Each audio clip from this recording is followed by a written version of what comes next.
അവരുടെ ബോഡി പാർട്സിന്റെ പേര് പറഞ്ഞു കൊടുക്കുക. അത് പല പേരൻസും കുട്ടികൾക്ക് കണ്ണ്, മൂക്ക്, വായ് ഇതൊക്കെ പറഞ്ഞു കൊടുക്കാറുണ്ട്. പക്ഷെ അവരുടെ പ്രൈവറ്റ് പാർട്സിന്റെ പേര് വരുമ്പോൾ അവരെന്തെങ്കിലും നിക്നെയിം വിളിച്ചിട്ടായിരിക്കും പറയാം. അതായത് ശരിക്കുള്ള പേര് പറഞ്ഞു കൊടുക്കാറില്ല.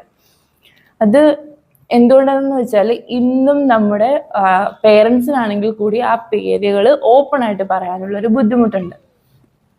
നമ്മൾ ഫസ്റ്റ് എന്താ ചെയ്യേണ്ടത്, നമ്മുടെ ആ ഒരു ബുദ്ധിമുട്ട് ആദ്യം മാറ്റി വെക്കുക, എന്നിട്ട് നമ്മൾ കുട്ടികളെ പഠിപ്പിക്കുക. അതല്ലാതെ എവിടെയൊക്കെയാണ് ഗുഡ് ടച്ച് എന്നും എവിടെയൊക്കെ ടച്ച് ചെയ്യുമ്പോൾ ബാഡ് ടച്ച് ആണെന്നും നമ്മൾ ഈ ഒരു പ്രായത്തിൽ പറഞ്ഞു കൊടുക്കാൻ ശ്രമിക്കുക. നമ്മൾ എത്ര നേരത്തെ പറഞ്ഞു കൊടുക്കുന്നോ അത്രത്തോളം അവരുടെ മനസ്സിൽ അത് കയറുകയും ചെയ്യും.